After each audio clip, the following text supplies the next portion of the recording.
right. We're here. We're live. We're early. Friday, March 30th. 3 Fridays in a row. Yeah. New record. Yeah, this is good. It ends next week. Oh, yeah, I'm going back to Helen? No, I'm going out of town next week. Oh, what the heck? That's not allowed. Only I'm allowed to go out of town. Yeah. So, anyway, we're here, people. Get your questions in. Get your super chats in. I already got a super chat. Okay, good. Yeah. Good to see you in a second here. So what are you working on over there next door? You finished polishing? No. I did the roof. I'm going to do one panel here today. I might do like the A, B, C pillars. So do the pillars on one side, maybe the mirror. Just trying to take my time, work on it when I feel like. Yesterday I was working at home on getting all of the products, like getting my detailing arsenal set up, figuring out what Milwaukee stuff I'm missing. So I made a list there and started to work on. I got figured out what the audio system is going to be completed. You know what that looks like. So I was messing with that. So I made some inside the hex stuff. Oh shoot, where is that? Darn. I got to get Waba that. Shoot. I'm gonna have to edit myself then. Yeah. Is it in your wallet too? Yeah. Let me call him. I need to get it that done. All right. You call that off. Oh, and this is good from Ken because I was thinking the same thing. He's gonna have to sift through my dirty gym clothes to get this thing out. Let me call him. I want to get that video up. The word you were looking for last week, not patronage, by the way. Patronize. Oh yeah. Hey, talking to Waba. Hey, in Waba. my dirty gym clothes. Rifle through his underwear. In the pocket, there's a memory card in the pocket of the shorts. Oof. It's inside the hex. I wanted to try to slap that together. It's like, yeah, it's the mesh bag. Just dump it all on the ground and kick it around. It's my shorts. and if you find his wallet. And it's in the pocket, the right pocket, I think. Oh, man. Okay. All right, thanks. Go wash your hands. Oh, man. Yeah, so Inside the Hex is about to make a significant leap forward here coming up. We at least we got it functioning with the current app, and then we're making the transition to a new app, which is going to be awesome. You guys are going to love it. It's going to be great. It's going to be way better. Yeah, and for everybody. Just the integration to the store. We're going to add a free option as well for people, and we'll, for preview, I forget what the difference is going to be. There's going to be basic, light, and plus. And plus will be, the normal, free shipping, early access to things, stuff like that. So, but we can actually it'll reflect pricing in the store, and it's going to be great. So. Toda in the chat here says he'll get that video up, by the way. So nice. Maybe they're fighting over here. It's a little bit sweaty. Hopefully I didn't ruin the memory card. Let's see. First question here from AFH. Matt, how often do you get pitched by PE firms to buy and or invest in Obsessed Garage, and do you ever entertain those conversations? Yeah. Like legit offers. Yeah, I mean, I get emails at least 20 a week. There's a lot of sales people out there trying to get, lend you money, at 39% interest. But it doesn't look like 39% interest because you don't pay interest. You just pay back. You borrow $150,000 and you pay back $250,000 in 6 months. Some legit ones, I don't. Anyone reaching out to me is not the people that you would go with. You want to find the company that doesn't want to give up the money, that could provide some value. So yeah, all the darn time. But I don't really entertain that. So what would the number be? You're like, yeah, I'm out. You got it. $100 million? Oh, he's talking about selling it? I thought he was talking more of just private equity buy firms. and or invest. Just the investment part. Yeah. But no one's ever offered to purchase. No legitimate offers. Yeah. I don't know what that would be. I mean, the problem, I've seen is I have several friends or colleagues that have sold their business, and then it was their passion, and then it's great for a little while, and it's awesome for, their family, and they're set up for life, but then what do you do? What are you going to do with all that money? You can only, golf so much, unless you're really passionate about that. But most people then end up trying to recreate the company in some other form or fashion when their non-compete ends, or almost always when you get acquired and you have to stay on, you know, and so obviously I'd have to stay on because it's sort of my namesake, if you will. We haven't transcended that quite yet. So I mean, you know, but you'd have to consider what happens if someone comes to you and says, "Oh, I'll give you $15 million or $50 million or $100 million, or what's the number?" You know, if somebody came and offered me $15 million, I don't, you know, that I'd run out of money if I, you know, probably. That wouldn't last very long. Yeah, so you know, I could certainly, you know, $15 million, I could certainly figure out how to make that last the rest of my life for sure. But if it was 40, you know, what would you do? What would you do? I mean, it's 40 million For my company that I started, my baby, yeah, I'd sell. That didn't take long. No.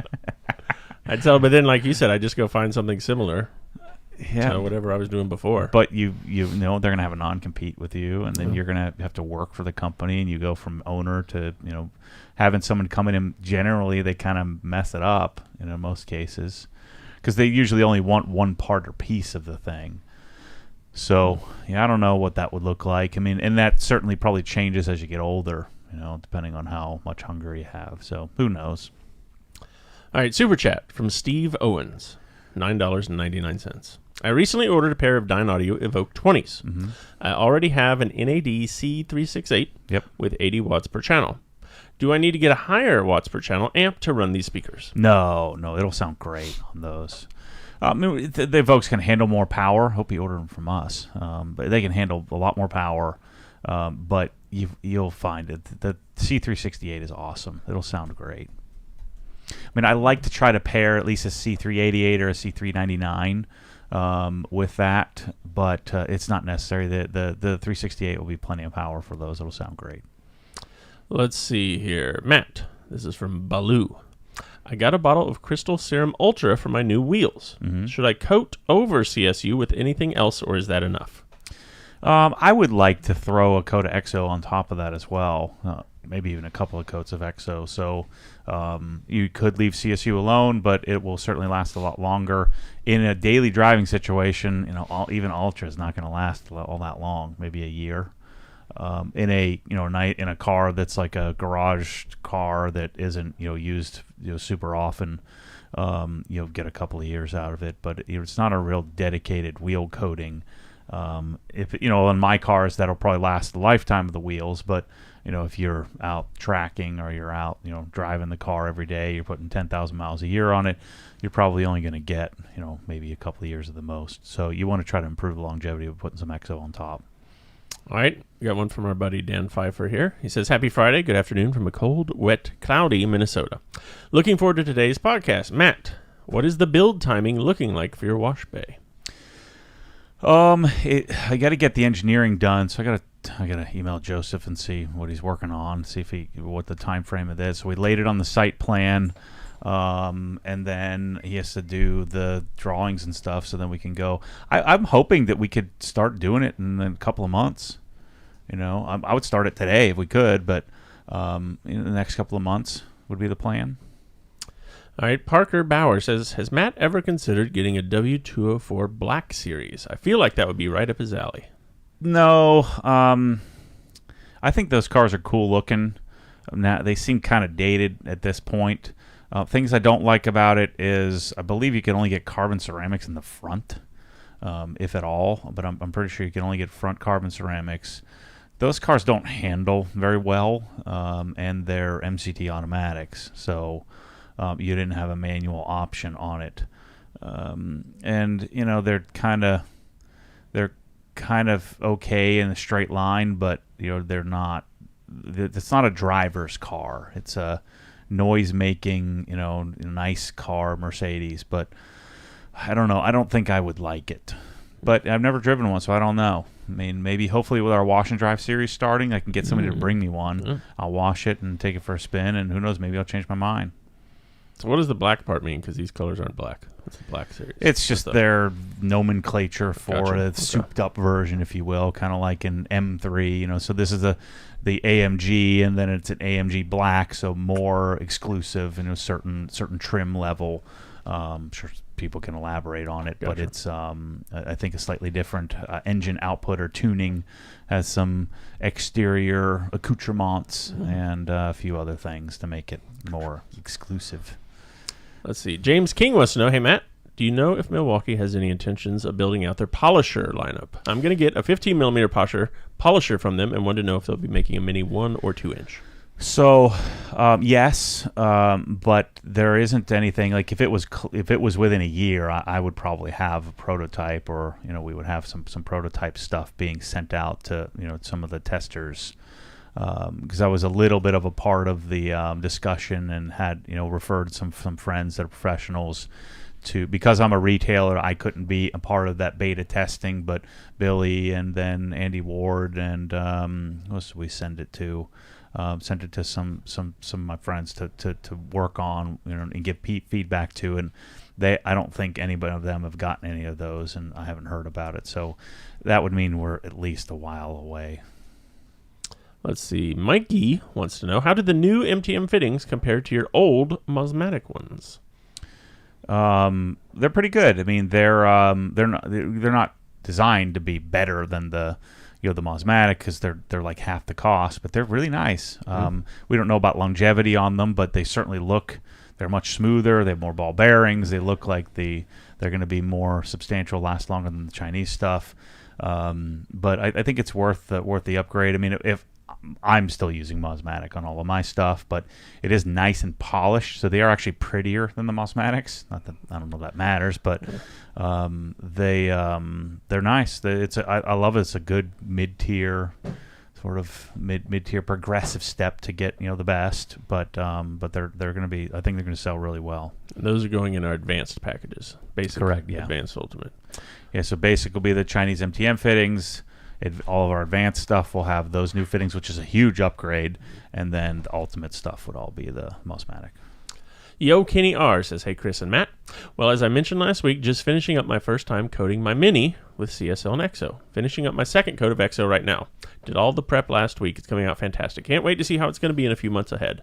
Now I only have to do my other 2 cars. Nice. I'm going to try to reinvigorate the Ultra on Michelle's truck. So I think it was Spencer who suggested I'd get W9. So I got a couple of bottles of W9, which is the water spot remover. Spray that on. I'm going to wipe it around, and then I'll see if I can reactivate the coating. Michelle's pumped because I can wash her truck twice in a month. Twice in a year. Yeah. Boring Trucker says, do you know if Milwaukee is going to make a 3-inch DA? I would think so, yeah. So that would be the next tool, and then hopefully they make some sort of 1-inch version. But again, nothing on the horizon, nothing that I know of yet. I talked to Mitsima a bunch, and so hopefully they're working on something. Let's see. We have a question from MX304. How close is the Gentleman Touring to becoming a giveaway car due to its sketchy paint? Nah, I think once I get it covered in PPF, it's I don't have any intention to do anything like that. We got a super chat here from Fowler Industries, first ever super chat. Hi Matt, been wondering if we ordered a Lego GT3 RS set and had it sent to OGHQ, could we get a Rage Assemble video out of you? You guys rock.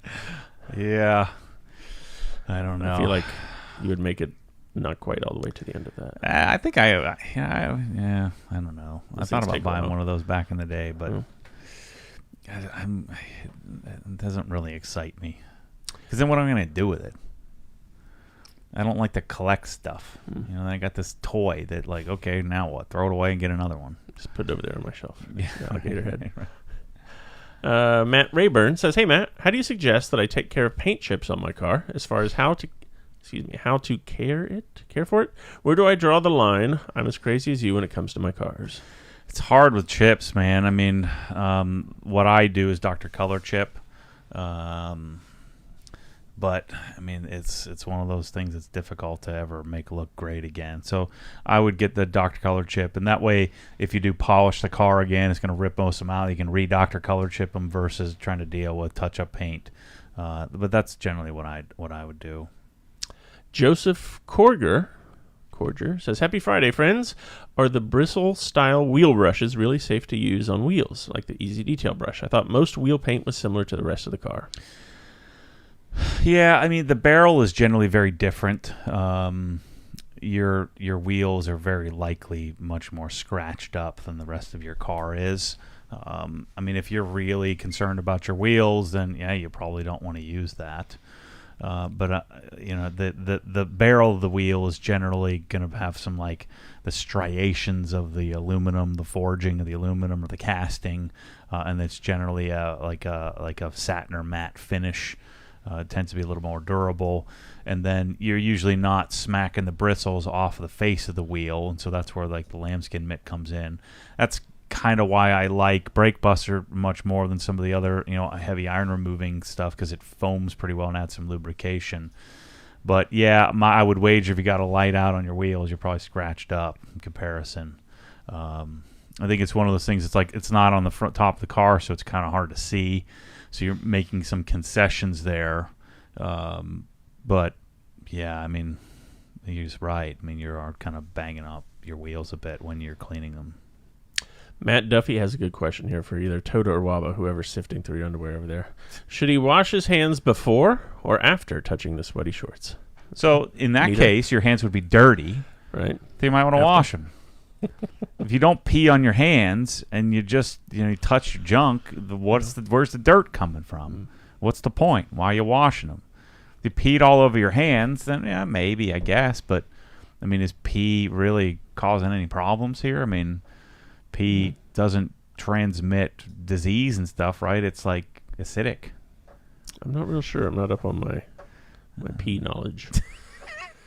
Let's see. Ricardo says, passed by the shop this week and had a great experience. Great customer service and friendly staff. Saw Matt working on the Brewster, and he was definitely locked in. Thanks, Ricardo. Let's see. I looked him up. What did he get here? He got a towel, got Adams applicator pad, some Brake Buster, easy detail brush, and a proportioner. Nice. Thanks for coming by, Ricardo.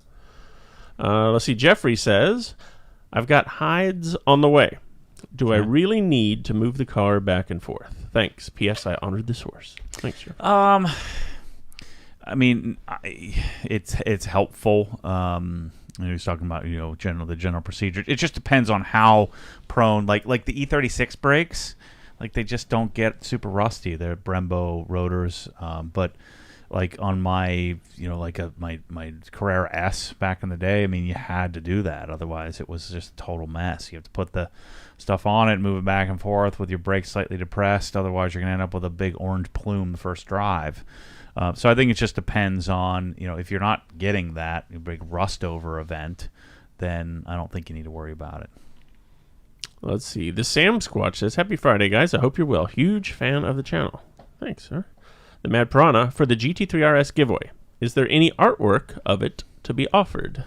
Yeah, so the plan is I've commissioned Samantha Zimmerman to do it, to paint the car. So we're hoping that she's going to have that done in time to order prints. We will have some artwork available where you can't. I think I'm going to keep the original, but we're going to have some prints done, and I'd like to do every car at some point.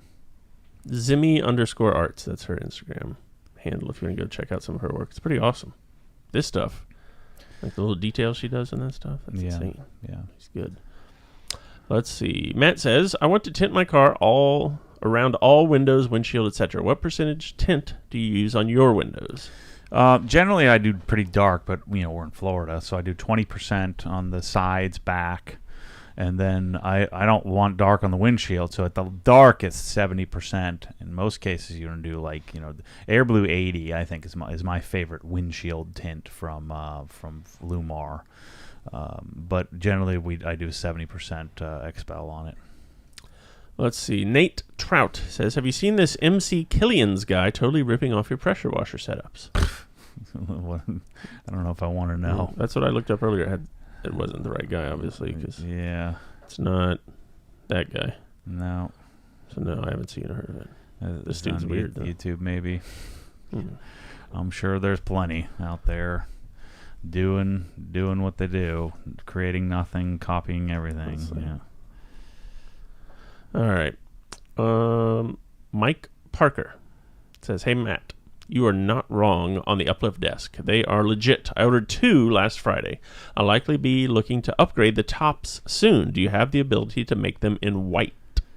Yeah, sure. I mean, we can do whatever you want. Hit up Kyle, hit up design at obsessedgarage.com, and we can have Blue Tree make, whatever you'd like. I'm sure they could do like a white lacquer if you wanted to, or some sort of, whitewash staining. We can come up with something, I'm sure. I'm telling you, the best option currently is to do the Rubio Monocoat on a walnut top. It just looks incredible. Is that what the Helen House? No, that one's the red. It's nice, but the one at my house where we did the black tint, so it takes the walnut and just makes it look really great. Like, this is a shiny surface, like I don't know what they call this, but this doesn't work as well in the garage because it gets beat up. So you want it to be a matte finish. We finally got. I had to order 10 of them to figure out which one I like the most. Steve Rose wants to know, hey Matt, can you recommend a home theater power strip? I mean, if you look up, I think Panamax is still making stuff. What's the company that does the most? Furman, Furman. Yeah, Panamax and Furman are the two best in power distribution. But I don't know if they make. Generally, it's like a component size that they make, where you would put it on a shelf. But I think that Panamax has some things that you could do where you put it behind your equipment. Scott Grand says, hey Matt, I'm looking at a 992S with 6,000 miles. Mm-hmm. It has those Porsche decals on doors and the hood. Mm-hmm. How would you suggest I remove if I can land the car? Steam? Heat gun? Well, steam would be preferred, but a heat gun will probably work as well. Just know that you're going to have to polish off the halo or the remnant of it. And depending on how long if 6,000 miles, it probably come off, and just a light polishing will probably take care of the outline. But yeah, I mean, steam would be best, but heat gun will work too. They should pull right off. Let's see. Brian Schwab wants to know, hey Matt, it's good to see you happy and detailing. Do you have anything on your roadmap to test P&S Absolute as a true drying aid, meaning you spray it on the car while the car is wet? I don't think so. I mean, the little bit I've used is just kind of difficult to work with. I understand the advantage of doing it is that you would theoretically encapsulate any dust or dirt left over, but I just really like the OG drying. It's hard to beat. So I don't think I'd be making that transition. I've only used the Absolute a couple of times, and then I know a bunch of the guys here have tried to transition to it, but we just don't love it. All right, George wants to know, is Sonax Perfect Finish a good one-step polish? Yeah, I think so. It just depends on how much you're trying to get out. But yeah, I do Sonax Perfect Finish all the time. The other one that might be a good one-step is the new Rupes Yellow. Is pretty awesome too. All right, MX304. This is with regard to selling your business. He says, sell it for $40 million. Buy it back for 10 when they run into the ground. Repeat. I know someone who has sold and rebought his company 6 times. Yeah. Who was it I was talking to that did that? What was? I can't remember who that was who had sold it and bought it back a bunch. Maybe the same guy. Neil White wants to know, hey Matt, have you seen the new Griot's Micro Polisher? If so, do you have any thoughts? Yeah, I had one in my hands. It didn't work out of the box. The batteries feel kind of cheap. I don't know. It's the same problem I have with the PXE80. The head's too big. So that big old head. Now the advantage I have is it's articulates a bit, but yeah, I'm not sure. I have to try one. What I've been working on to try to convince Griot's to let me sell stuff was so we could have like the entry level polishers, have their polishers as our entry level option, the Boss stuff. But I don't know about that one. My first initial reaction is it's very Chinesey, so we'll see how it does. Scott Belkin wants to know, hey Matt, why did you choose the Alfresco grill versus a luxury grill like Heston? What are the features that stood out to you about the Alfresco? I'm going to build an outdoor kitchen in the next year or so. So I spent quite a bit of time talking with I think his name's Barry Cohen, who is like a 40-year industry sales guy for all the big brands in the barbecue space, and a follower put us together, and so I spent probably 2 hours talking with him about different grilling things and grilling options, and his conclusion in the grilling space of like a normal grill was Twin Eagles, Alfresco, and Heston. Those are the three biggies. And actually, Alfresco kind of happened by accident to me. I really wanted the Heston. Really wanted a Heston grill. I was going to just buy one. And I started talking to the Heston representatives, and they just don't get it. And so they kind of hacked me off to the point to where I'm like, well, screw you. I'm going to find something else. And so I became a dealer for Alfresco, and I'm like, well, this was I don't like the look of the Twin Eagle stuff, but the Alfresco was really simple, kind of appeals to me. It appeals to me even a little bit more than the Heston, but I had put Heston in a category that was superior to it. They're about the same price. And so I ordered the Alfresco, and as soon as I touched it, it was exactly what I wanted the Lynx Professional to be that I'd ordered, that I put in the last house. I didn't like the Lynx very much at all. And so to me, it's very clear, and I've touched the Hestons. I haven't cooked on a Heston at Aggressive Appliances in Orlando, and I was kind of buying it because I thought this is the best outside of doing like Kalamazoo or something, like $30,000 grill. And to me, the Alfresco, the stainless steel construction of it feels nicer. It's a simpler looking grill. The knobs are aluminum. The thing, like the 42-inch or 48-inch that we've been doing is frickin', is it 42 or 48? I think it's 48. No, it's 42. The hoods are 48 that we've been doing. It's the grill for me, and so it's the grill that I would suggest for sure. And I haven't sold any of them, so I don't really care that much about selling it. If I thought Heston was much, much better and I couldn't get it, I just wouldn't sell them. But I'm telling you, the Alfresco is my favorite grill by far. But I like it better than the Wolf, better than the I think Twin Eagles is the one who makes the Wolf.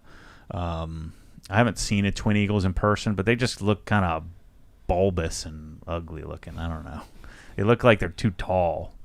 Like they got Spaceballs. You got the big helmet. You know what I'm talking about? Dark helmet. Yeah, that's what he makes. That's what I think of. Oh man, this is from Jack Toller in the chat. Have you ever considered creating a public OG car wash with maybe 5 or 6 wash bays? People could pay a premium. Use the OG products. Could be a place to test and sell products. Nah, not my bag. That's a little too blue collar for my liking. You'd have to be of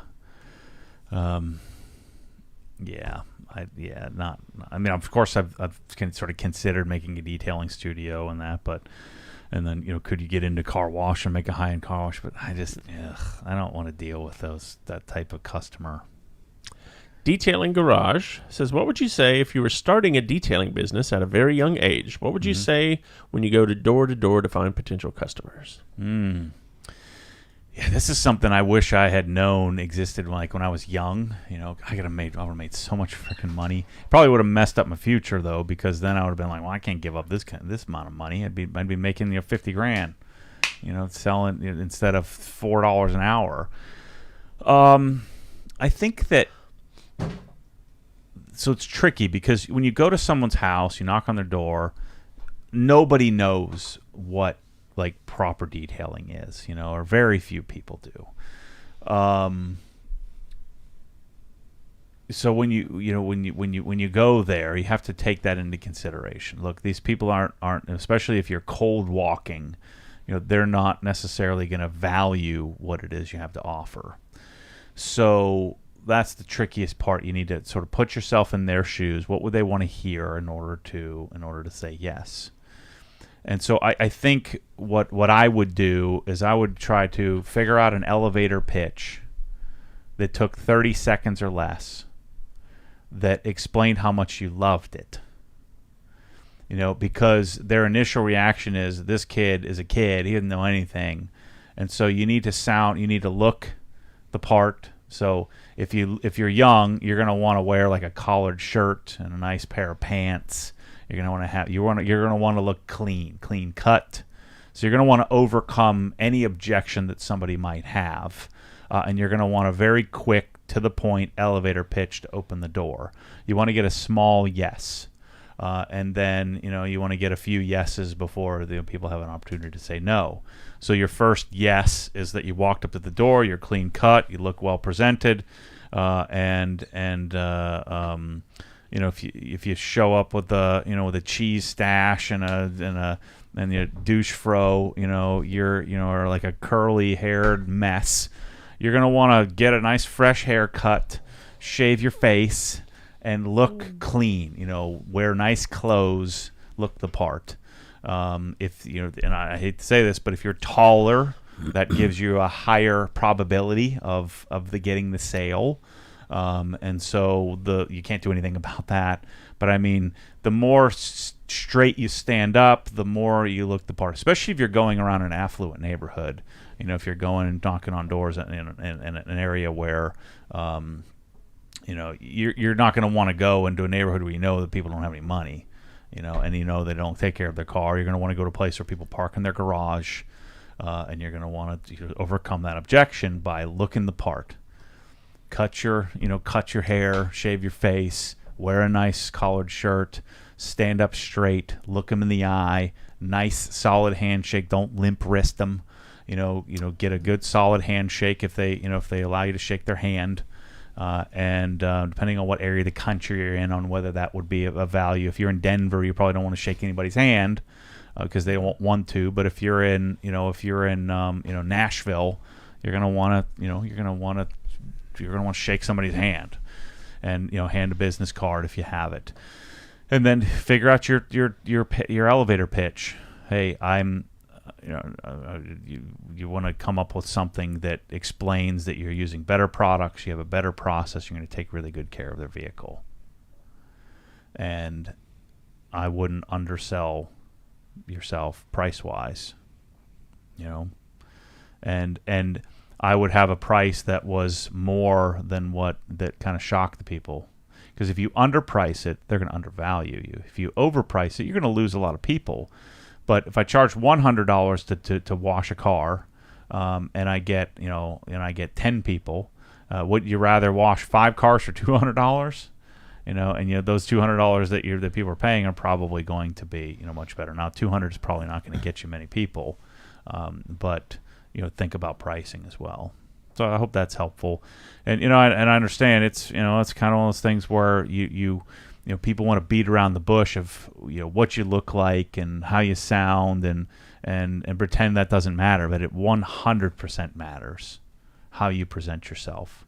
Doesn't matter your age or your race or any of that bull crap, your gender. What matters is that you look confident, you look clean, you look like you're going to take good care of the car that somebody's going to entrust you with. The more you can overcome those objections, the better chance you have of getting your foot in the door. And what you'll find is that some people, so you're going to find some people that were looking for you, and those are going to be great stories. But where you get really, you'll get really successful is when you convert people who didn't even know this was a problem they had. And don't be cleaning pukey minivans. I would assess the house and see, if they've got hedges that are overgrown and their sidewalks are all cracked up. Skip that house. And then, if their neighbor has their garage, their yard manicured and all that stuff, chances are they're probably they're one of two things: either they're doing it all themselves, so they're not going to want to hire somebody to do it, or they're hiring people. Those are the people you're looking for. In fact, one strategy might be go to the houses that have somebody cutting their grass. Where you walk around and you see, especially in the summertime when you see that they have a yard service, they're going to be more inclined to hire you. If you got the guy who's out there clipping, he's got a really nice yard, but he's doing it all himself, he's probably not going to want you doing his car for him. That's a good thought. Let's see here. From Luis, where did you get the GT3 art behind you made? It's a company called GIK Acoustics, and it's called an art wall. So you take your art or your photo and you provide it to them, and then they can do it. It's really not that much money. This is probably like $400 or $500 or something like that for that setup. Maddie's Garage says, "Hey Matt, my garage is done except for the pressure washer setup. Mm-hmm. What would be your suggestion? Go get the Active 2.0 now, or save for a few months and get the Krenzla?" Oh yeah, if it's a few months, get the Krenzla. If it's like a few years, then just do the Active. But 4, 5, 6 months or less, you save up and do the Krenzla version. You'll appreciate that for sure. Zach Meinert says, "Hey Matt, do you have any recommendations for learning custom home design and building science? See, unlike you guys, Matt Reisinger's content is almost 100% sponsored, so it's hard to see through the bias sometimes." Yeah, I wouldn't worry too much about his, bias. I mean, Matt's you can just tell he's a pretty stand-up dude. He's from Pittsburgh. He's a good, Midwestern value type guy. Lives in Texas. You can just, he's sharing some ideas. Then, and in order to make a living, he's sponsored. But I think you could trust what he's saying. Not everyone that's sponsored can you trust what they're saying. I don't know, man. I think there's got to be some forums and stuff out there. I tend to just, it's a lot of it's common sense. You can a lot of it is you kind of get a software and just start drawing stuff on your own. You'll figure some stuff out, where walls should go and what size bathrooms should be as you sort of think about it. But I don't know. I mean, the Matt Reisinger is pretty much the best resource. RR Buildings, and he shares a lot of cool stuff with the metal building side of things that you can apply. I think it was at like NS Build. Look at a lot of like the ICF construction video stuff that's out there. You can usually glean a lot of interesting information, because anybody building with insulated concrete forms is probably pretty astute. So there's a lot of videos, a lot of crappy produced videos, but you don't need the production, you need the content, and so a lot of that stuff could be super helpful. So you just have to start Googling a little bit deeper, and don't just look at the biggest. The biggest doesn't necessarily, so the Build Show does, just because they have a huge following doesn't mean they have all the right information. Or they may not have all of the information you're looking for. It may not be quite as sophisticated, but I also kind of watch some of the houses that he walks through, and then you can follow some of those builders that he's showcased, and they can be a really great resource in general. Jeffrey McNall Jr. wants to know, have you seen that Rip Spot kit that turns a shop vac into an extractor? I need some OG quick fittings for it. No, it sounds terrible to me. I did a quick little search. I'm not seeing anything. Yeah, that doesn't sound like it would work very well. Considering like the greatest extractors don't work very well. Yeah, I don't know much about that. All right, Craig Lang has a thought-provoking question for you. Okay. Are you happy and content? I'm happy, but I'm never content. I'm more content now than I've ever been. But I think content means you become lazy and lackadaisical, and so contentment, it can be a problem in that if you're not content, even when you could alienate your family and friends and all of that kind of stuff. So I don't feel like that's what I do. I don't think I do that. But yeah, I'm not content. I mean, I don't want to be bored. That's one really cool thing is I haven't been bored in like a decade, maybe longer. Certainly 2 decades. Remember you used to get bored? Do you ever get bored? I don't. It's been a long time. Yeah. Got enough stuff going on. You can always, yeah. Because anytime you may have the semblance of being bored, I just feel good to relax. Sit and watch college football all day or something like that. That's like a treat. Super chat, $9.99 from the aforementioned Spencer. Finally in a position to get a G80 M3 and sell my M340i. Mm-hmm. Gonna go with X-Drive for sure. Mm-hmm. Was just curious on how you would build it. My spec, laser headlights, Brooklyn gray exterior in Kyalami non-bucket. Also going to be looking for a CPO. Yeah, I forget his X-Drive ZF Auto only. I mean, I would love to have. He has X-Drive because he's in like North Dakota or something Yeah, he's like in that. Dakota somewhere. So, I mean, I want to try to get a manual if I can, but I forget if the X-Drive is only available. I thought it was available both manual or. Yeah, I mean, I want full leather. I want sport buckets. I want carbon ceramics. Those are the things. It's tough. Even carbon ceramics, I mean, especially on a BMW, it would change your life. I mean, the regular wheels have a lot of brake dust, and the wheels are hard to clean. So I would sacrifice a lot of other things, skip over like the all the automatic stuff, like the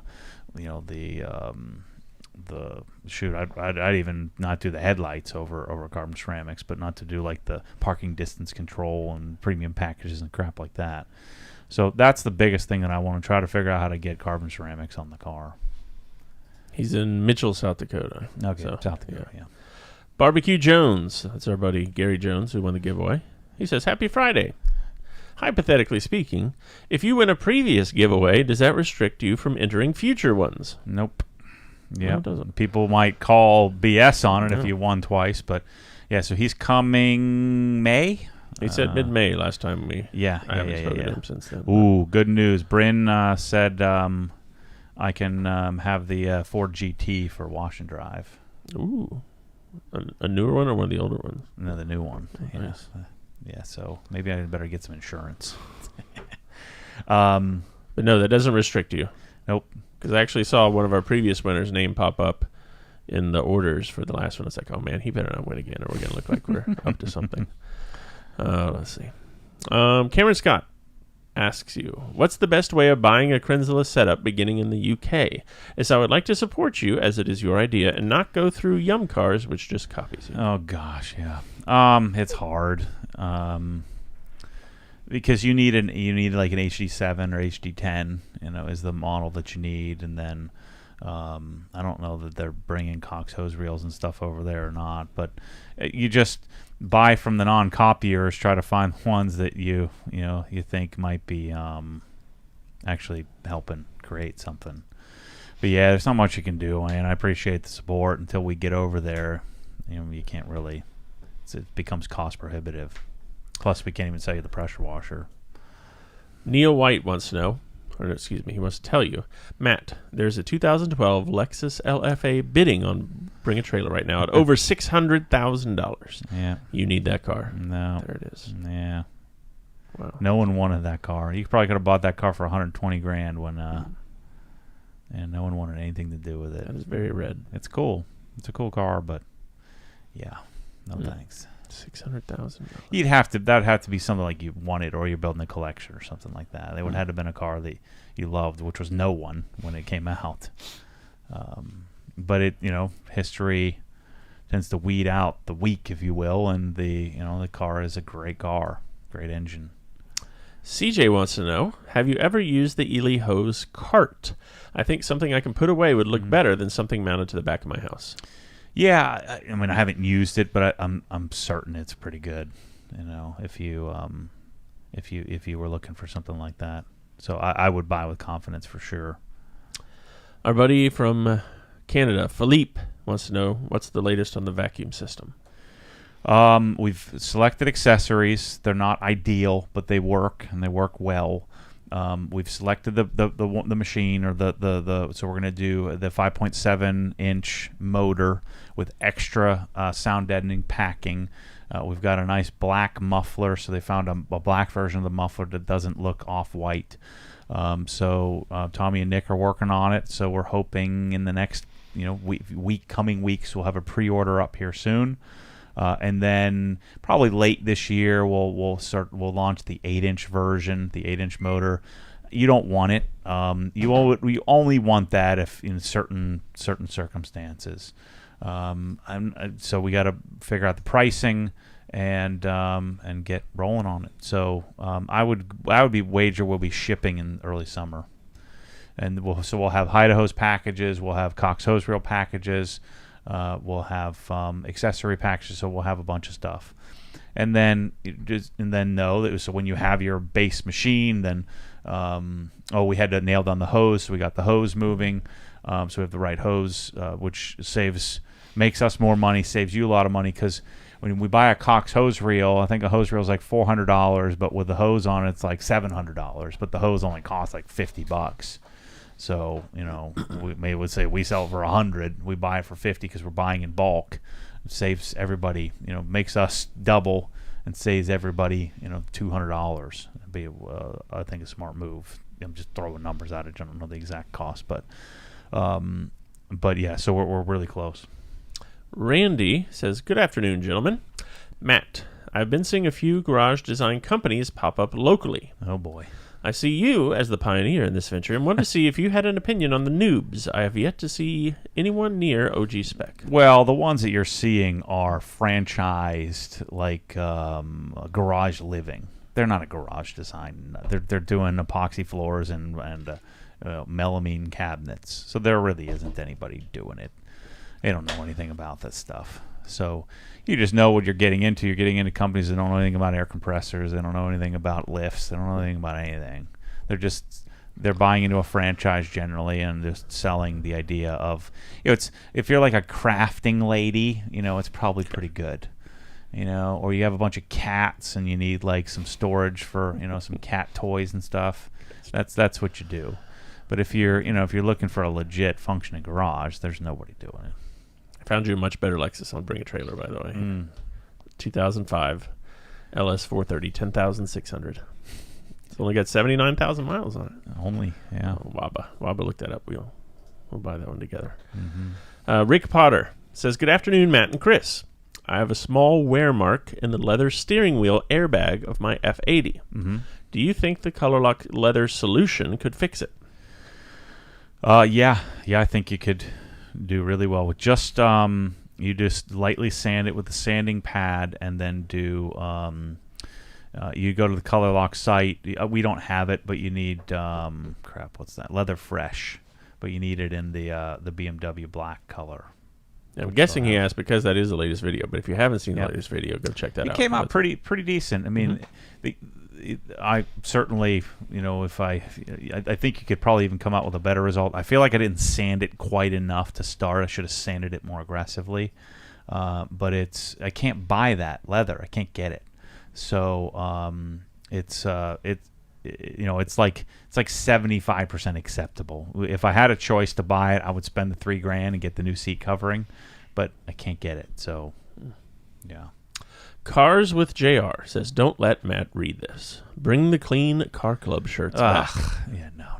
We still have a couple of Cars with JR. Just email me, Chris Obsessed Garage. I'll see if I can get you one. Yuck. We have like limited sizes available. I have one now too. I belong in the clean car club. Never wear that shirt.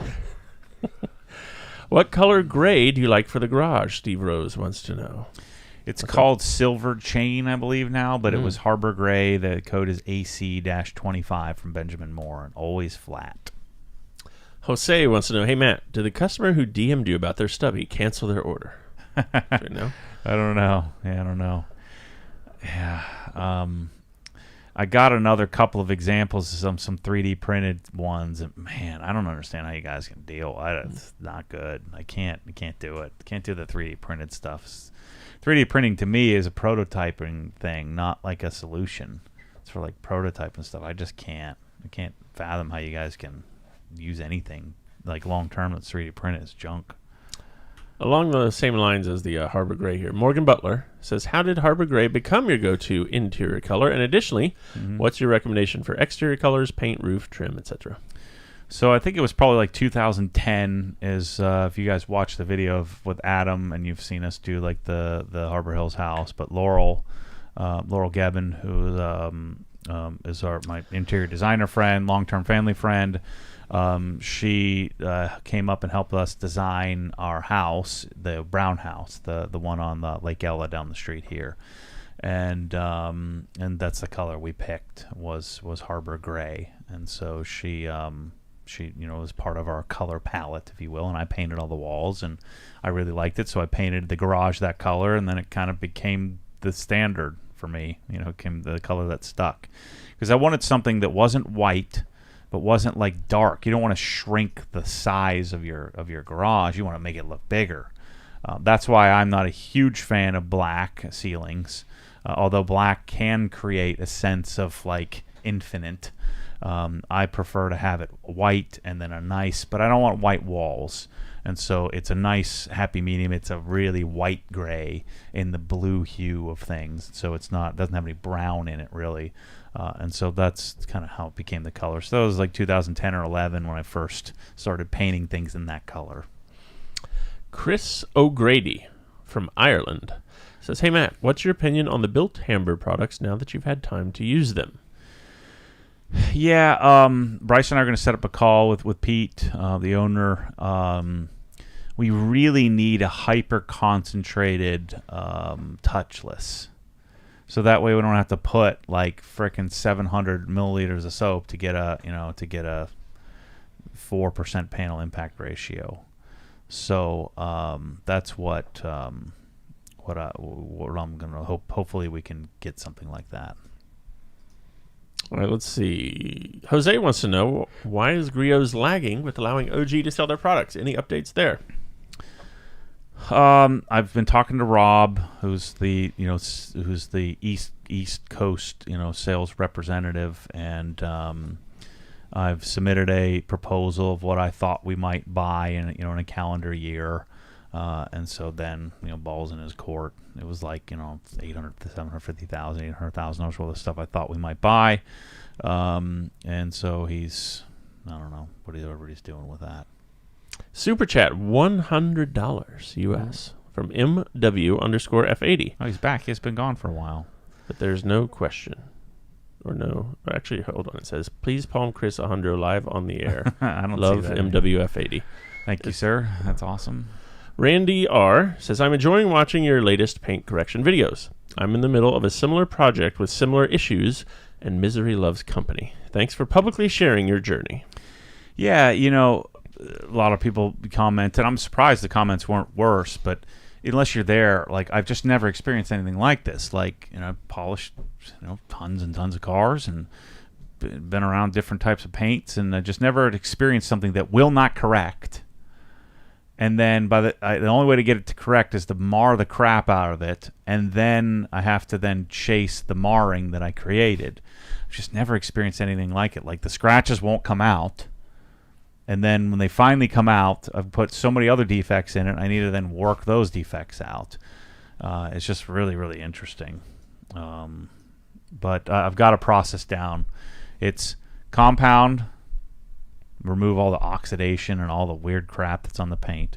So I compound pretty heavy with Rupes, Rupes microfiber and then Cut Max. And then the Rupes Blue Course mars it too much and doesn't aid in scratch removal any more than Cut Max. So, and of course, there's 100 other polishes, but you can with the polish arsenal that I have, I can pretty much do anything. All right, so it's more about the technique and how many passes and all that stuff once you have a good arsenal of 3 or 4 polishes, I think. So I do Cut Max on a microfiber, do a pass, which removes the oxidation. Then I do another pass to try to get as many scratches out as I can. And then I spot pass it, and then I have to go over it like lightly again with a compound. So 2, 3, or 4 sets of passes with the compound on the 1-inch, 3-inch, 5-inch. Then I've got to do what I figured out what really worked is I ended up doing 2 sets of passes with a medium wool and then the finishing polish in the yellow Rupes polish, and then the final is perfect finish and a yellow pad. And man, it's brutal. Just like the roof. A roof would normally take me 10 to 15 minutes to do on a roof of a 911. I think it took me 3.5 hours to do the roof of my on this car. Just keep going over it again, spot check, go over it again, finally get it to look good. Detailing Garage wants to know, what is the price range for your new vacuum solution? Yeah, I'm not sure. We need to add that up. I think just the unit, somewhere around $500 or $600, something like that. So when you add in hose reel and accessories and all of that, I think it'll be similar to like pressure washers. Somewhere in that, starting at $400 or $500, going up to $1,500 or so if you're doing hide a hose and all that kind of stuff. But I think the unit is like, I want to say $5.95 or something like that. I don't know. I only have the cost, then we have to go apply some sort of reasonable margin to it and see what works. But we'll have all that stuff here coming up soon. The Mad Piranha says the Detail Factory made a screwball brush. It's a curveball handle with scrubbing bristles. Have you tried it? I went to the website. I can't find it. Interesting. Maybe it's only on Instagram or something.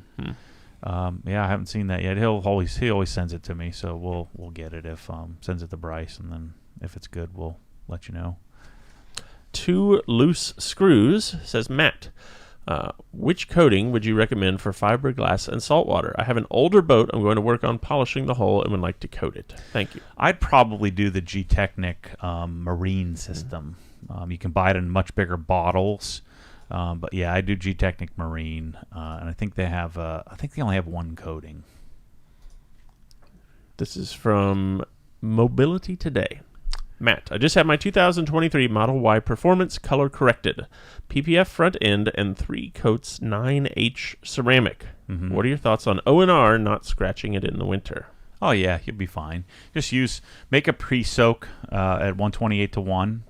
In a spray bottle, so you can soak it down as much as possible, and then and get a dozen or 2 dozen towels, and just don't stretch your towel too thin. Fold it in eighths and flip it around as you're and don't reuse it. Don't put it back in the bucket. And I'd probably mix up say 3 gallons and kind of wring out the towel on the surface and just try to get the surface as wet as possible when you're doing it in the winter. But yeah, you should be fine. Doodle Bro says, I didn't think we'd hear Matt explain how to qualify leads here. These are life lessons. Thanks. Well, I'm a salesman at heart, and I'm selling you guys all kinds of stuff. So, yeah, I mean, a lot of times young men will overlook that thing. Young women not so much, but young men would overlook the power of overcoming objections. As like I was very keen to make sure that I looked, had a nice suit and looked the part when I went into wealth management, because I knew that would be a big objection. That what does this young guy know about managing money?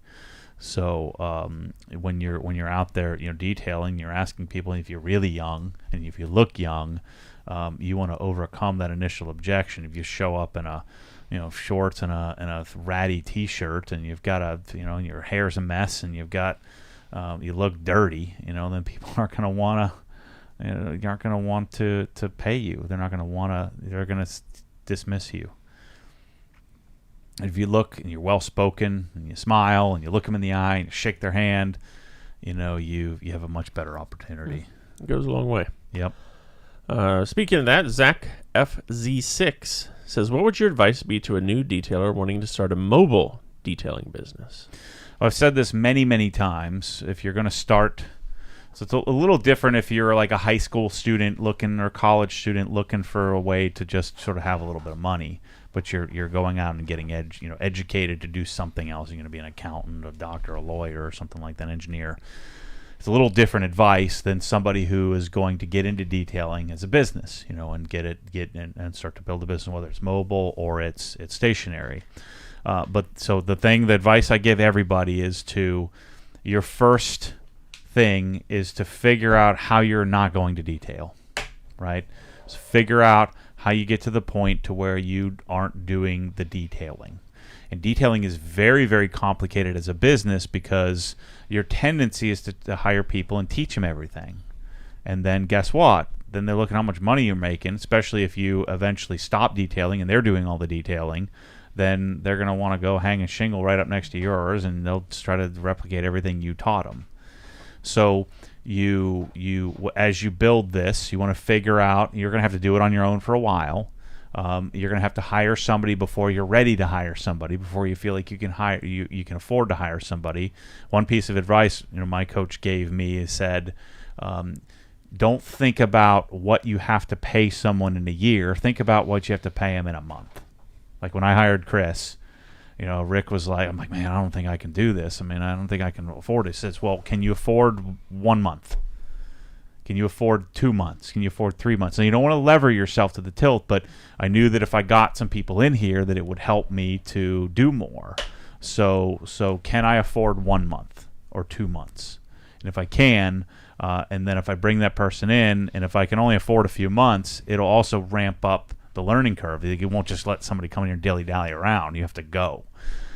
This is part of the reason why we haven't gone to Canada yet. I need to be prepared and structured and ready to go. So if we spend the $500,000 or whatever to inventory the thing and have, now we have a salary as of, say, $15,000 a month up front or something to be able to pack and ship, we need to be ready to execute on that. So we need to have the right software in place. We need to have the right people in place here. We need to have all the I's dotted and T's crossed. So same thing in your detailing business. You're starting it out. You're obviously going to be focused on your van and your equipment and all that stuff and your process, and then be careful not to focus too much on the process and the product. You need to focus on the customer first. It doesn't do you any good to have this amazing van and no customers, right? So the tendency for people that are in a sales-related business is to plan and prepare to sell. You're better off showing up with and although I just talked about looking well presented, so you want to overcome those objections. And yeah, ultimately you want to have this amazing van that's outfitted, that looks the part that you can use to sell. But in the beginning, unless you just have somebody lend you some money or something like that, you probably can't do that. Chances are, if you're starting mobile detailing, you're probably not, your parents aren't funding it all for you and stuff like that, so you're probably on your own. Right, which you can, I can certainly relate to it. I certainly understand. You're on your own to this. That you don't want to just go blow a bunch of money. But your goal, as in part of your thought process, not right away, but is, how am I going to get out of detailing, and then how am I going to turn this into a real business? Because you, the van, is not a business. You're just a provider. You're a service provider. A business is generally something where a bunch of humans are interacting and providing you with leverage that you can then reach, a broader audience, or sell more stuff, or provide a bigger service. That's the common misconception that I'm sure a lot of detailers in here will, they're CEO of themselves.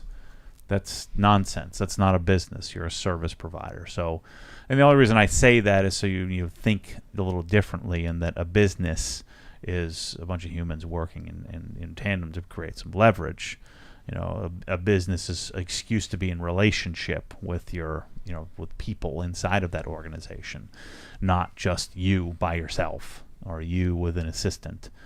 You're providing a service. You're building a business. So if you take that mantra and you spread that over time, and you figure out, if I was having eventually, then I would want to get out of mobile at some point. Or if I was doing mobile, I would have trucks or a fleet of mobile people that worked for me, and you would make sure that those people don't really handle the customer.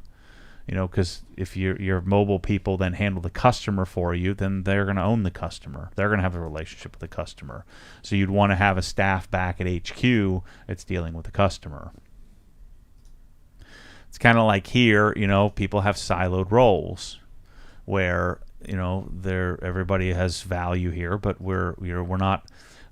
Rick talks about this. Talks about threading it. There's only one person that should thread it, and it's the owner of the company. And so detailing is a very difficult business to not have like 5 people all doing, like jack of all trades, doing anything. You need to silo it so that the person doing interiors isn't the one that also owns the customer or has the relationship with the customer. You would have the relationship with the customer, or you'd have a customer service person that had the relationship with the customer, and the person doing the interior does the interior, the person does the exterior, the paint correction does the paint correction, and they don't want to deal with the customer anyway, so it's a win for everybody. And then you can end up with people that hang around for a long time.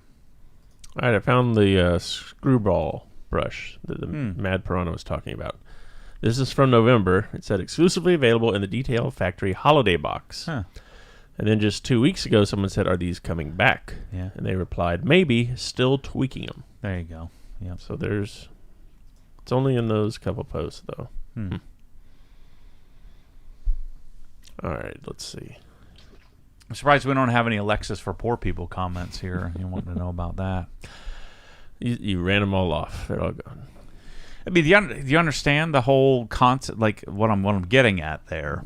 So, first thing I would argue You're is creating your own rants now, bud. So I am, I'm of English and Irish of Anglo descent, so I could make fun of Irish people because I'm freaking making fun of myself.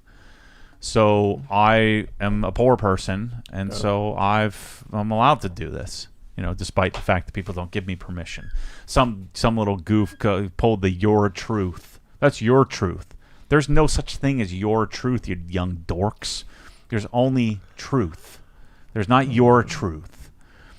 And so then he went to, well, your truth is your opinion. So I don't have an opinion. I have an experience. It's very different. So here's what Amazon Alexa is to people. This is a generality, but same thing with a Roomba. Same thing with like color changing Philips Hue lights and rope lights. We've gone over this, right? Mm-hmm. It's the same thing with a lot of highly marketed things that just aren't. It don't in a lot of cases don't serve much of a purpose, but they have the promise of purpose, right? The promise of purpose in absence of understanding what that purpose actually is. So if somebody could tell me what an Alexa actually does that improves your life, like what would you do with that? Like, what is it supposed to solve? I understand the promise. The promise is automation. It can control my light switches. Well, what is the benefit of that? It could order toilet paper, but what is the opportunity of it actually ordering the right toilet paper?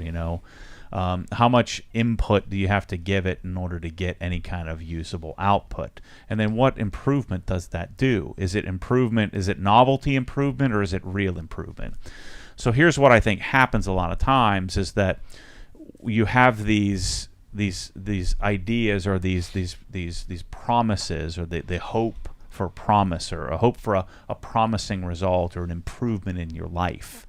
And so you buy you want to buy something like that, or you aspire to buy it, but it's not something you do a whole lot of research on, because if you did, you know that it really doesn't provide any real utility. It doesn't do much. And so what happens is you get your paycheck. You don't really have a lot of money, but you get your paycheck. It gets deposited, and for that short period of time, you haven't paid all your bills yet. You have some money in the bank, right? You have some money, and you're at Best Buy, and you're looking for something. Maybe you need a new washing machine or something like that, and then you see these not good pieces of electronics that are Amazon based, that are that have Alexa, and you start to think, man, this would be great utility. It'd improve my life. It'll improve the utility of my life. Man, I really like that. Maybe you don't buy it the first time, but then the next week you go back and you look at these Echo and Echo Dot. I don't know much about them other than I know that there's a bunch of garbage. It's not like, at least an Apple HomePod is like a well-constructed thing. Now, I'm not sure what an Apple HomePod would do for you either. What's the point? Like, what is the utility? What is the function?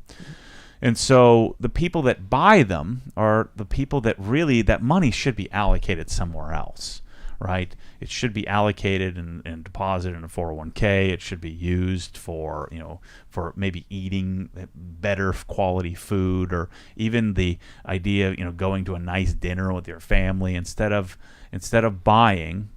So the people who buy Amazon Alexa, I'd love to see the demographics of it, but the generalities of them, probably the average income is well below what it would need to be to justify spending $200 or $300 on stupid Amazon Alexa garbage that it serves no utility. And so it's a contributing factor to why you would be underprivileged, if you will, why you would be poor, why you would have less. It's the same thing with a Roomba. A Roomba doesn't work. That doesn't function. The only thing it might do is, how many times you see people post where it got a hold of your dog's crap and and smears it all over the house. Like, what is a Roomba supposed to do? When I'm looking for a Miele or a Sebo German engineered upright that actually does improve your utility, does improve, or Doesn't just give you promise of some function. Because if you were going to, if you were going to head down the home automation route, you're going to do like Savant or Control4 or Crestron. But that costs $100,000, and even then, I don't have any Control4 stuff in my house because then you got to have the right person to install it and make it function. And again, it's a utility that isn't really a huge benefit to you. Just get up off the couch and turn the light switch off. You shouldn't be buying Philips Hue light bulbs because they put out terrible light. It's not a good quality piece of equipment. And so the concept of, hey, Alexa, what's the weather today? Well, what do you need to do that? You should take that money and you should sell your iPhone 5 and get a proper iPhone. So this is where if you are not doing well and not making a lot, and if you are a poorer person, I would encourage you to spend the money on your phone. Like, this is something that goes with you everywhere you go, or your laptop. Don't buy things that serve no purpose, that serves no utility. That's how you get poor, is you continue to chase things that have, if you were to sit down and do hours and hours of exhaustive research and search for some Alexa type device, you would never buy it because it's not good.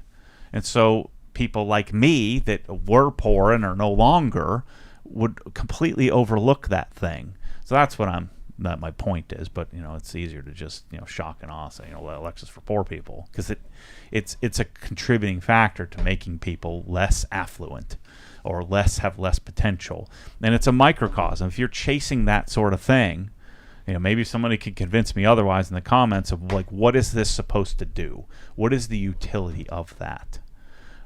What is it going to do to improve your life? If you're making $800,000 a year and you're in Best Buy and you buy one, I get it. But if you're not, that $800,000 a year person is probably going to throw the thing away in 3 weeks when he realizes there's no purpose to it. It doesn't do anything. Like, what is it supposed to do? Dog crap Roomba stories are pure gold. It's like it's a contributor to lazy, and not people don't want to be lazy, right? But they're sold on. So if you're willing to be sold on something that without any real case, that's lazy. And then to buy a lazy device that really doesn't even help you be lazy. And I can get down with if it was like cooking up your Hot Pockets and delivering them to you, but that sounds good. Right. It walks over to you and hands you a nice, delicious, well-heated, or it more evenly distributed the heat in your Hot Pocket, so you didn't have to burn your face off and then have the frozen middle. I could be down for that. But what is the function? And you shouldn't be listening to music on its terrible quality. Just don't listen to music unless you're going to at least do something a little bit better. And so that I could see the function is I want to play music. Well, you're still listening to frickin' Pandora, which is crazy to me. You still have an AOL email address. There's a commonality here. There's a problem. A Roomba is not going to make your life easier. It's just going to squirt poo all over your carpet. It's not going to work. It just doesn't work. And so you spend $400 that you don't have. $400 on. Aren't Roombas $200, $300, $400? I don't know. Let's see. Alexa, order me a Roomba. That's it. Whoa, that was $1,000. $1,000. Oh my God. $1,400 Yeah. for people who don't have it. Oh. There we go. $250. Now we're talking. iRobot Roomba. $250. $350. If somebody gets that as a gift for you, take it back immediately and take the $250 and do something else with it. Super chat us. Buy a nice steak or something that can make the world a little better place. Gosh. Hot Pocket assistant. I mean, what are they saying? Am I crazy here? Maybe I am. It's mixed bag here. Yeah. Like, how could it be a mixed bag? What is their argument otherwise? What is it supposed to do? Alexa is far more than just a voice assistant. What? 555 4th Street. What? Tell me. Give me some example. Neil White says, Alexa, play Mbop by Hanson. Why do you need Sorry an to interrupt assistant? They're better than Google speakers. Apple speakers are a little better, I think. This rant is going places. There's none of those are good. They're terrible audio, just garbage. Take the $350 and buy a set of P3, PSBs or AM3s for $600, and you can have a decent audio experience. If you did any like semblance of research or any kind of looking up, and you don't need to like tell it to like by voice, just walk up to get your freaking phone and use your thumb. I don't understand. And so I was talking to Colette about it. I was like, what do you use that for? Nothing. She's like, well, yeah, I didn't really think about it. I want to change the color of my light bulbs. Well, if you don't have those light bulbs, because you won't, then what are you using it for? Let's see here. We say Siri spies on me, says Carsnob Media. Okay. Blah, blah, blah. It can reorder your TP from Amazon, says Brad. Alexa reports all of your conversations back to HQ. Roomba isn't even top of the line anymore. iRobot. Yeah. Top of the line. You can't use that term. Who used top of the line?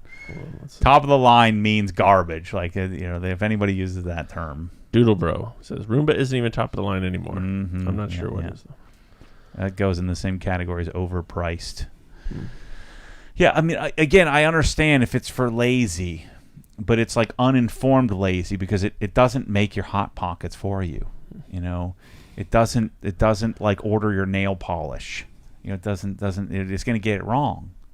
So what are you doing with it? Why are you spending $300 or $100 or $150 that you don't have?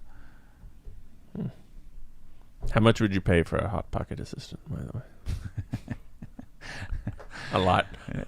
I can't tell you last time I had a Hot Pocket. But if you had an assistant, that answer would be yesterday.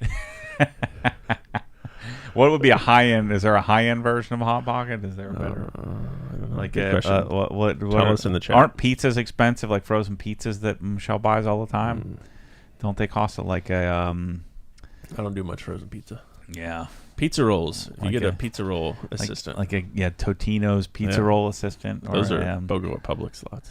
Yeah, what are pizza brand like the Giorno's Giorno. or like the Fresh California Pizza Kitchen? Yeah, those are definitely pricey. Yeah. Man. Somehow we ended up there. Joshua. Regarding coding for Stealth Matte PPF, G-Technic Halo or Dr. Beasley's?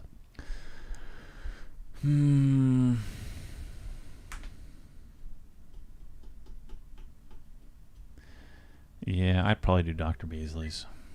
Bradley Odette. Matt, what would you recommend for a smallish 2 to 3 cubic foot home safe for valuables? Oh yeah, I don't know. Does Fort Knox make anything for that? Yeah, I don't have a good example for that. I don't know that category very well. Maybe Amazon Alexa can help you. Order one for you. I'm sure you'll get a real classy one when it shows up. Hey Alexa, order me a nice safe, and you'll get like some garbage. Let's see. Josh M wants to know, when does the remodel on the LZ house begin? So right now, Laurel's working on a master plan of all things that we might want to do, and then what'll happen is Adam and Colette will go to Winter Park and they'll pick out like flooring, they'll pick out cabinet colors, they'll pick out countertops, they'll pick out colors. So Laurel will put together like a color, in part of the master plan will put together like a color. What are their colors? What's the color palette? But they'll go make final selections on that kind of stuff. We don't really need to do a lot of like I'll help with all the fixtures and sinks and all that kind of stuff. I know what they need to do there. So she'll lay that out, and after that's done, then we'll start ordering stuff.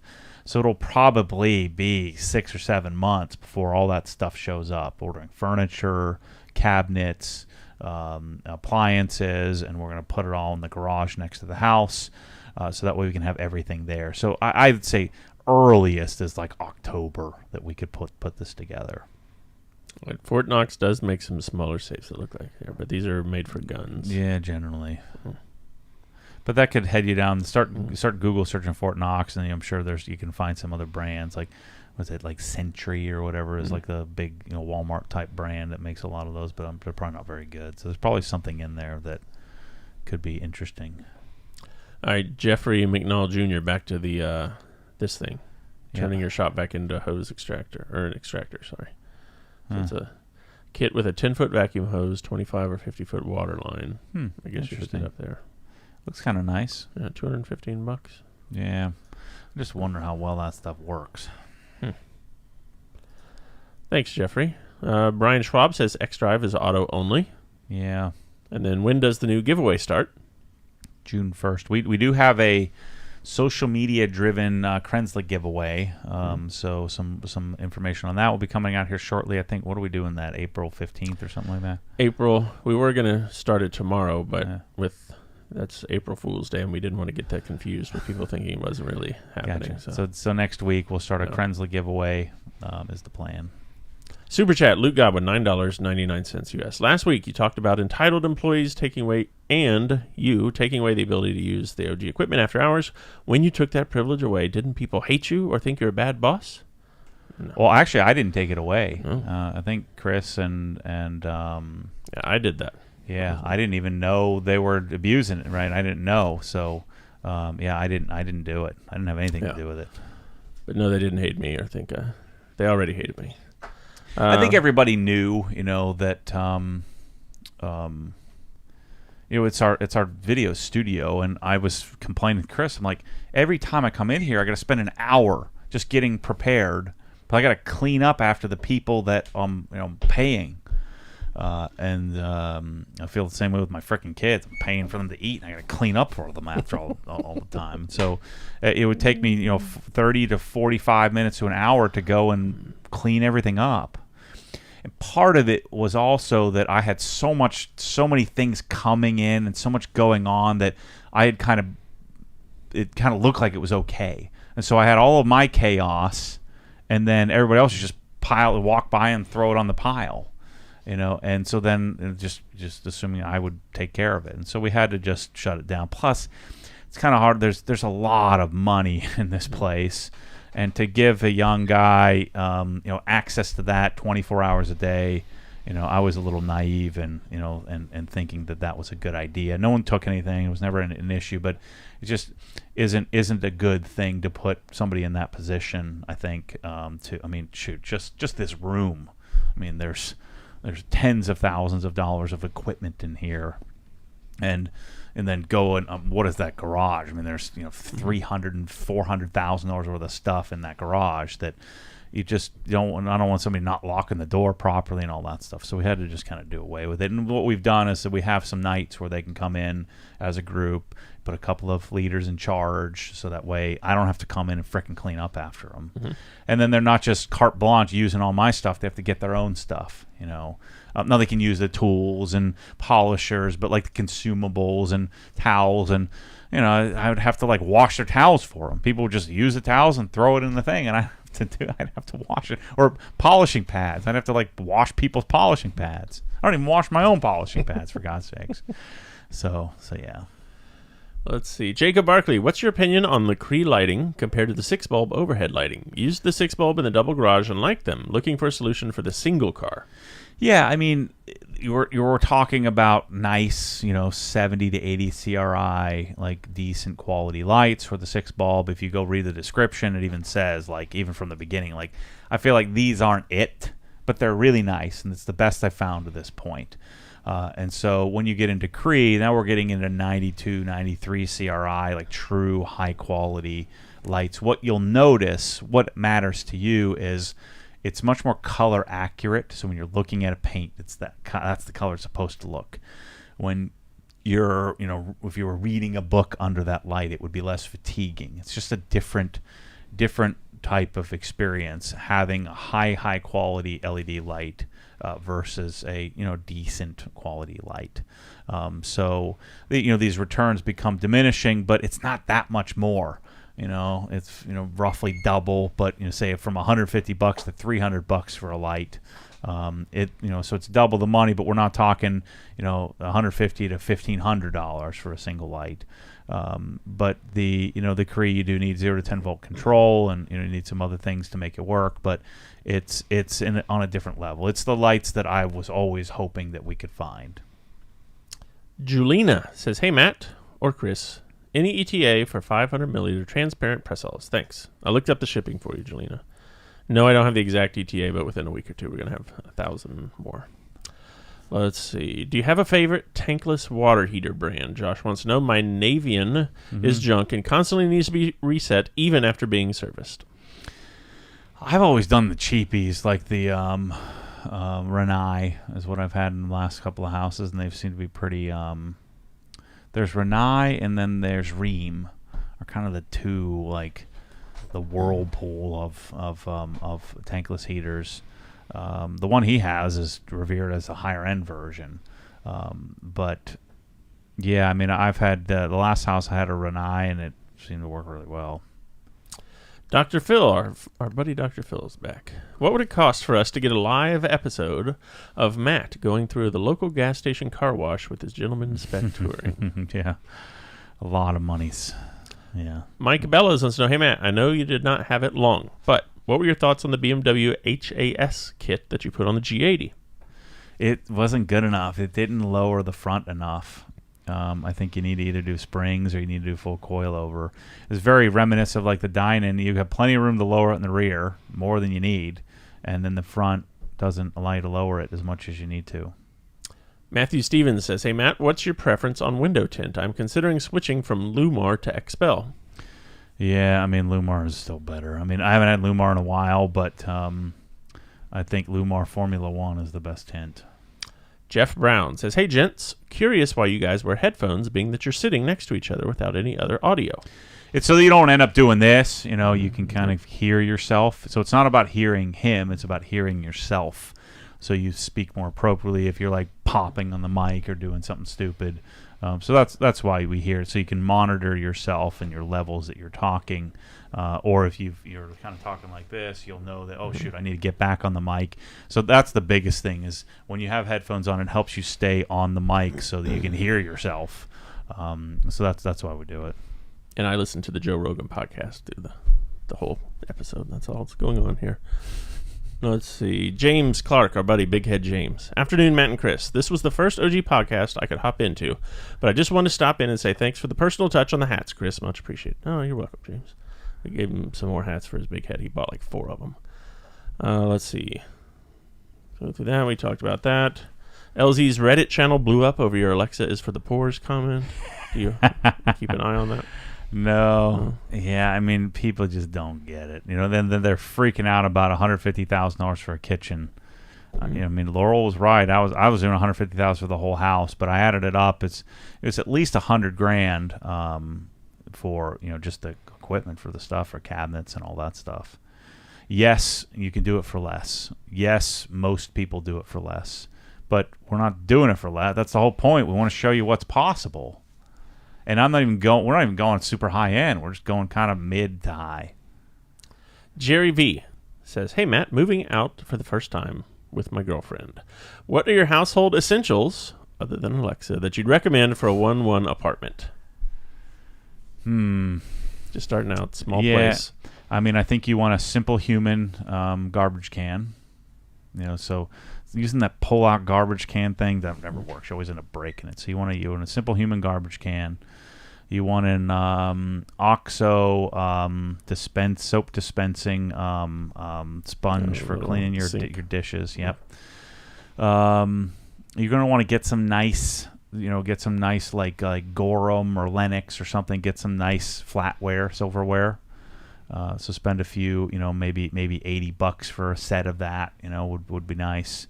Get some nice. I like Noritake Color Wave dishes.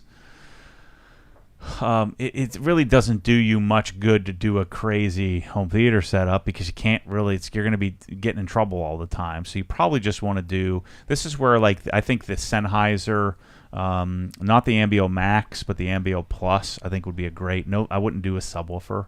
So I do Ambio Plus with no subwoofer, and I'd get a really nice display. So I'd get like either a B2 or a C2, either 55 or 65 OLED.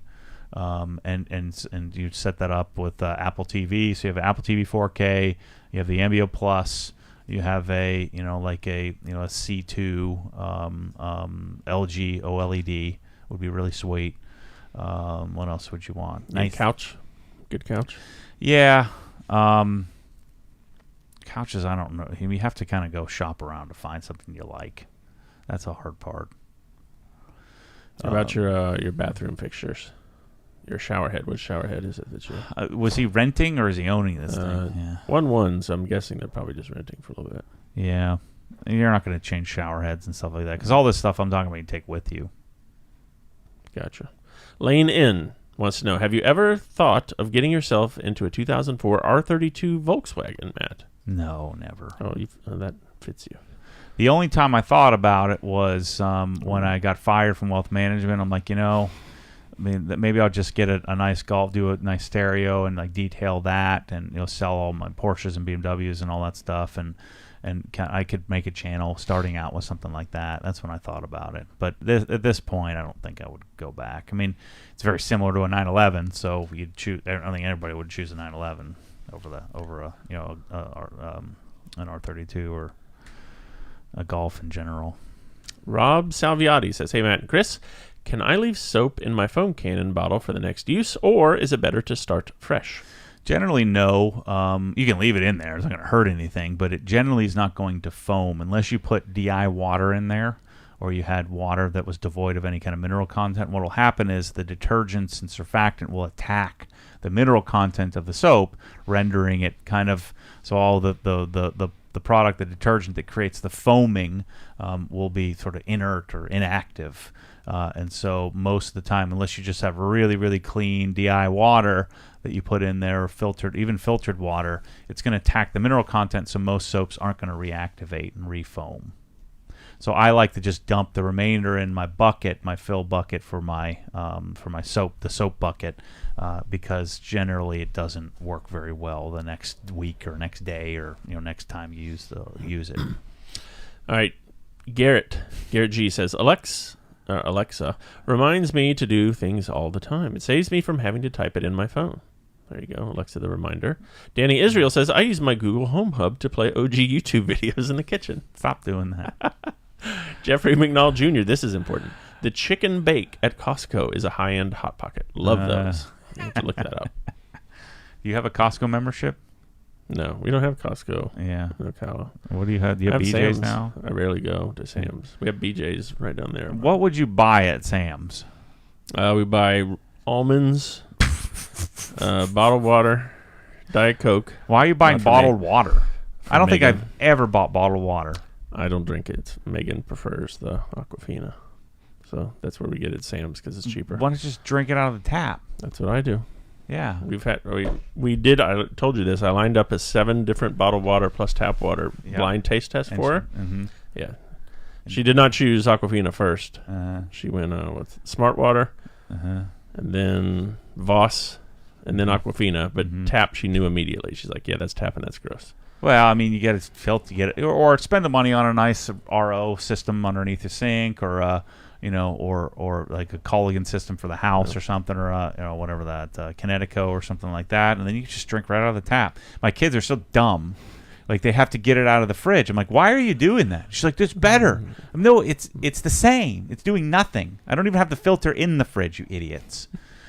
So just get it out of the. Is there anything high end at Costco though? Kirkland Signature Chicken Bakes. Microwavable, individually wrapped, stuffed with chicken breast. Hold on. Chicken breast strips. $15 with rib meat. There's how many is in there? 6 servings. 6 8-ounce packs. Yeah, but that's 2 servings for you. Oh my $15. Oh boy. What else do we get at Sam's? I forget what. Making shops at Sam's. I don't like almonds. Almonds. Yeah, but how much? Water. How much do you save? Not enough. Yeah, nothing. I just go to Publix. I can't stand Sam's. Yeah. It's like, what are you people doing? I mean, unless you're buying bulk candies and cake, or like maybe like bulk, meat or something. I don't know what is going on there. And what else do we get? I'll think of that. Oh, man. Oh, Toda says Hex Vlog 158 is up for Inside the Hex members. Good Nice. job, Toda. I guess they made it through. It's a good thing. I wouldn't even have gone and gotten it. I would have forgotten it after the podcast. Instead, it's already up. So there you Good go. job, You're Toda. welcome. You're welcome, people.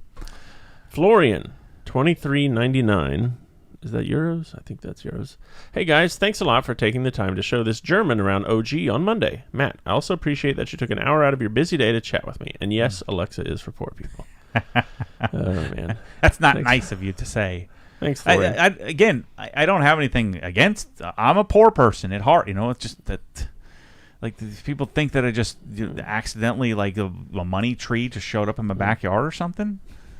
I get it. I'm trying to help you, but I'm just not very. Not doing a good job of. It's my truth. My truth is just not. It's yours. Your truth, Chris. What's your truth, Chris? What's your truth on Alexa? I have no opinion. Truth, you freaking idiot. I don't have one. I know that. My truth. I wouldn't mind one, but I don't have one. Julina says, thanks for pronouncing my name correctly, Chris. That rarely happens. You're welcome, Julina. That's what I'm here for. He prides himself on his I'm good at that. pronunciation skills. Craig says, the Amazon Alexa has improved the quality of life for my 94-year-old mom because it replaced her clapper switch. She's learned to utilize it all over her house. You're wrong about Roomba. That's good. Oh, boy. Roomba is $800 and it removes the dust that mom can't reach anymore. I would argue that your 94-year-old mom would be better served by getting some extra steps in every day, some exercise to stay, once you get sedentary.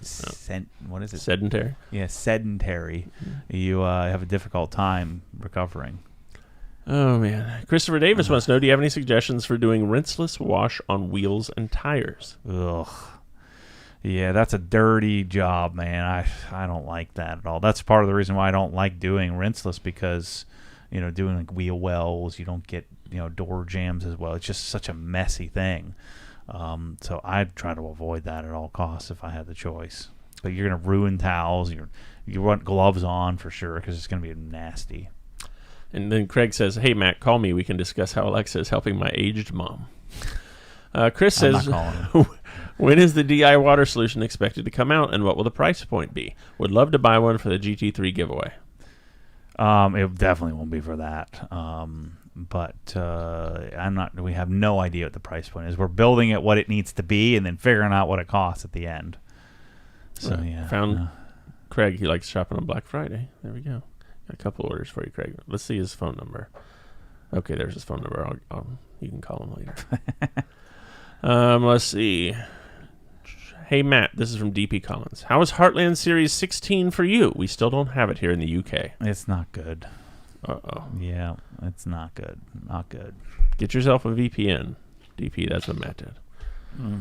Let's see. It's like $2, and you can watch it right now. Yeah, it's not good. I haven't even finished it. Ooh. Yeah. So when was the drop-off? Like season 14, 15, 16? No. It starts to get... shoot. Oh, man. I just broke it. I have to order some more of these. So we actually just got some in. I have like 100 of these somewhere, and I've thrown them all away. I think season 10 that was the is peak when it kind of goes down. Hell yeah. Season 9 and 10, yeah. So if I want when I'm watching it back, I usually make it to about season 10 when it, I just kind of lose interest. But I started it over again here recently. With season 1? Yeah. Oh, man. I'm halfway through season 1 again for the... I don't even know. I lost count. I think it might be 11th round. Yeah. 555 4th Street wants to know, who washes the pads that Matt uses? I sell them. That's what I've been doing the last year and a half or so. I have a whole... I better not say this. I'm going to have 50 emails, but I have a whole frickin' drum filled from all the stuff I'm doing with the Brewster. But I just that was the thing I came up with. It's like, why don't I just, because I have a margin and pads have decent margin on them, so why don't I just sell them at my cost? That way I don't have to wash them. So I'm selling one-use pads at a significant discount over what they cost new, and then we send them out dirty, and then people wash them and use them for years to come. So. That's generally post on Instagram when I have a bunch of them and sell them. Nick M, speaking of this, says Lake Country pad washer, yay or nay? No. I find that things just make a big mess. It doesn't clean pads enough. The pad washer is designed to... that comes from Ivan's process where you would wash the pad out to remove the residue from it. But as far as it actually cleaning your pads, no. It's for using while you're polishing. You're still going to have to go and really clean out your pad. Kevin Nickens says he just got married, got an apartment, he's 22 years old, got a regular backlit LCD Sony X90K, and I'm using a pair of PSB Alpha P5s. My thinking is that when we buy a house, all this will go in the garage. Yeah, that sounds like a pretty decent garage setup, and that's what I did. I mean, we were watching old nostalgic videos. We started our own like little Mystery Science Theater, where we sit and make fun of Skinny Matt. All the stuff in the garage was stuff that I had. It was in my old Pro 1000 HD, Pioneer TV and old receiver and stuff like that. And so you kind of things worked its way into the garage that were eventually, one time were like my main system. But that's smart. Your old TV you gave me is still going strong, by the way. Yeah, that was a Panasonic V series. That plasma, so it was my main TV, and then became the wash bay TV, and then I switched for something else, and when I forget when that was, but it's TVs in general last a long time. Good ones too. Kevin McGee says, Matt, I love the seriousness and attention to detail you give when reviewing products, and then watching John in Forensic Detailing do something crazy with his homemade muck spreader. I think it's great that we have all different types and styles of. I wouldn't even say I'm not really reviewing products. I'm sharing my experience with them, and so. I think a review is a different type of service that's provided. What I'm attempting to do is show people my user experience, and then at the end come up with a conclusion and sharing with my conclusion. Here's what you should buy. This is what I bought. This is what I like, and this is why. Whereas reviews in general, people don't own them. They don't own the stuff. So I find that service to be much less useful. Same thing with John. John is then taking sort of a scientific, creating some different tests and stuff on a little more scientific approach to the concept. Richard Powell says, "Hey there, your biggest Wash and Talk fan here, just checking in." Oh, thanks. What is the next Wash and Talk? Are they all clean now? Yeah, I'm gonna wash the Raptor. Wash the Raptor this weekend. I'm going to try a new tire cleaner from Vonix, and then I want to try to get the coating reactivated. All right, Chris here in the chat, very strong name, says, Matt, when are you buying your 2003 Ford Focus Collector's Edition? I will not be doing that. I looked it up. That doesn't... Is there such a thing? Is that what that is? Yeah, I don't know.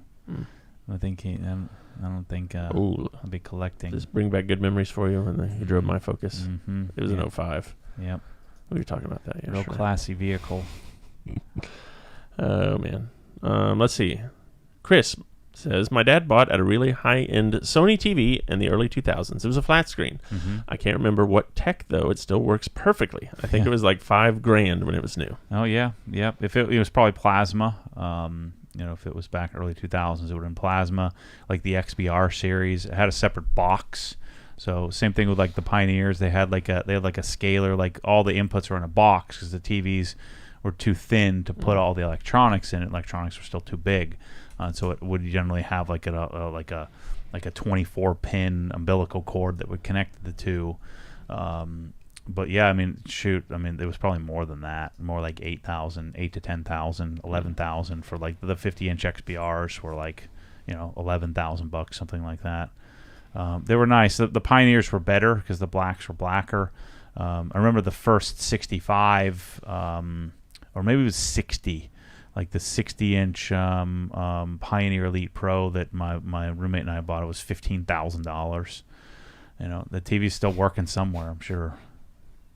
That was our big fear. That was the big selling thing. Is like these TVs are going to run out of gas, or they're not going to work.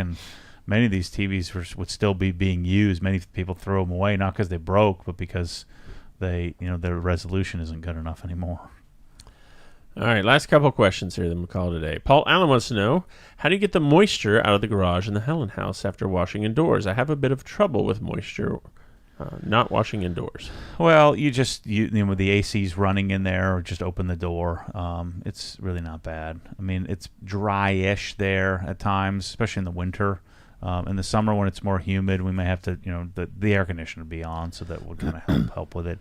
And then, over time, we'll just have to probably repaint the walls and ceiling, to kind of touch it up. All right. Jerry V wants to know, how do you like the iPhone 14 Pro? That's good. It's fine. It works well. Again, I think this is the thing that I use more than anything in my life, and so I tend to try to keep whatever the latest version of it is. If I was going to skimp somewhere, it wouldn't be on my laptop or my phone, because I use those every day, darn near all day. The Danimal says, I don't want to do full surround sound in my new house. Mm-hmm. The TV speakers alone are not the best. Mm-hmm. Which sound bar do you recommend? I don't want speakers everywhere, just some better sound. Yeah, just to get the Sennheiser Ambio Max. You can skip a subwoofer, especially if you don't care that much. Ambio Max is fantastic. It's not awesome at like high volumes, but at like moderate to normal volumes, it's fantastic. That's what I'm using in my the B Team room, the B Team family room. All right. Any thoughts from DP wants to know here on MagSafe phone brackets for any of your cars? I don't have a phone bracket on any car, so yeah, I don't know. I've tried doing them in Porsches before, but I just don't do that. Just not my thing. I just throw my phone on the seat, because I'm not messing with my phone when I'm driving, other than maybe changing the song. But I don't find that to be super useful. Last question here, perhaps the most important one today, from Jerry the race car driver. Pizza, with or without pineapple? No, absolutely not. Why would anybody do that? It's gross. Thanks, Jerry. All right. Thank you all for the time and the questions. Alexa's for poor people. I hate to break it to you guys, but it's the truth. My truth. It's your I'm truth. sticking to my truth. Somebody's going to order you one now. They're going to use their Alexa to buy you an Alexa and send it here. I will smash it on camera with a sledge axe. The sledge axe is around here somewhere. Actually, I think I may have left the sledge axe in the Woodgate house. I think we decided you did that, yeah. Yep. I can call Lena and get my sledge axe back. Thanks, everybody. All right. See you next week, or 2 weeks, or sometime in the future.